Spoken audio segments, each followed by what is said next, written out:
Hello बच्चों, आपका स्वागत है मेरे YouTube चैनल हिंदी हमारी पहचान में। आज हम देखेंगे अविकारी शब्द किसे कहते हैं। तो अविकारी शब्द से पहले हम देखेंगे कि ये कौन से आधार पे बांटा गया है। तो शब्द को प्रयोग के आधार पे दो भागों में बांटा गया है। यहाँ हम प्रयोग के आधार पे देखेंगे। तो प्रयोग के आधार पे शब्द दो भाग में होते हैं। पहला होता है हमारा विकारी और दूसरा होता है हमारा अविकारी।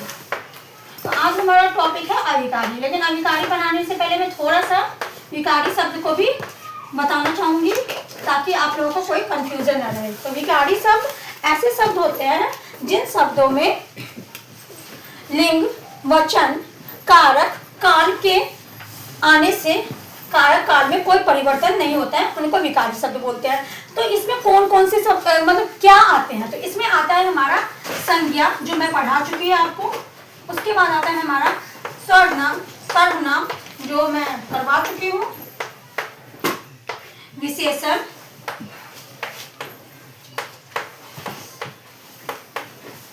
और क्रिया। तो ये जो चारों ऐसे हैं जिसमें अगर लिंग, वचन, काल और कारक आते हैं तो इनके उसमें अंतर आ जाता है। जैसे अविकारी शब्द ऐसे होते हैं जिसमें कोई भी मतलब बदलाव नहीं आते हैं इन चारों की वजह से। तो ऐसे शब्द होते हैं हमारे क्रिया विशेषण,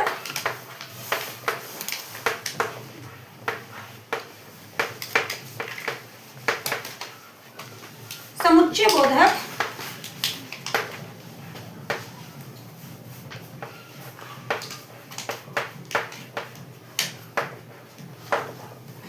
संबंध बोधक,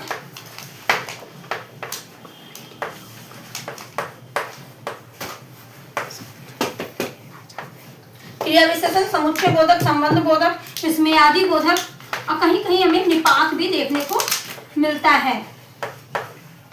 तो ये कुछ ऐसे हैं जिसमें जो है लिंग और वचन, कारक, काल की वजह से कोई भी अंतर नहीं आता है। ये जो अविकारी शब्द है इनको हम अव्यय भी कह सकते हैं। तो ये वो शब्द हैं जिनको हम अव्यय के रूप में भी जानते हैं। अविकारी का ही नाम अव्यय भी है। तो आज हम अविकारी का देख चुके हैं। अब हम देखेंगे क्रिया विशेषण किसे कहते हैं, ये क्या होता है।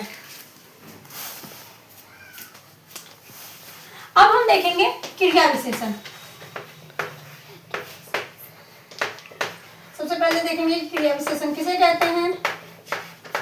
तो साधारण शब्दों में कहा जाए जो शब्द क्रिया की विशेषता बताए उसे क्रिया विशेषण कहते हैं।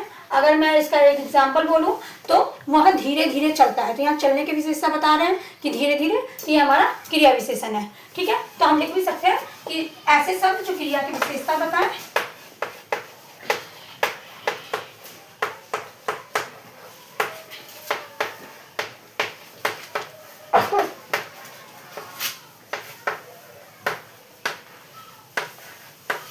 विशेषता बताते हैं।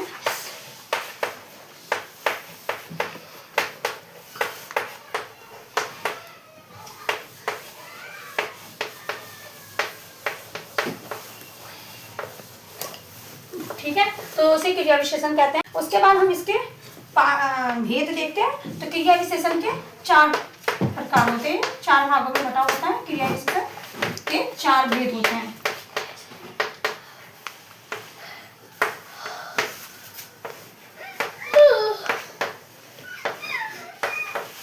पहला अब हम देखेंगे कालवाचक विशेषण।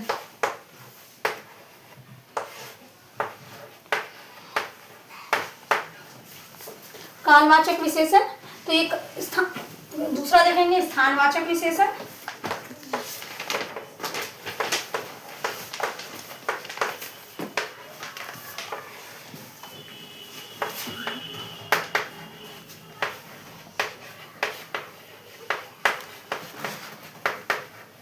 तीसरा देखेंगे हम रीतिवाचक विशेषण।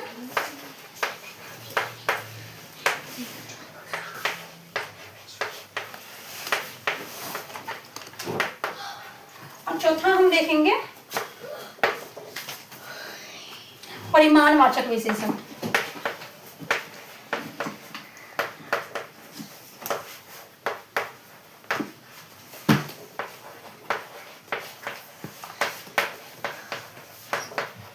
तो ये 4 तरह के क्रिया विशेषण होते हैं, कालवाचक, स्थानवाचक, रीतिवाचक, परिमाणवाचक।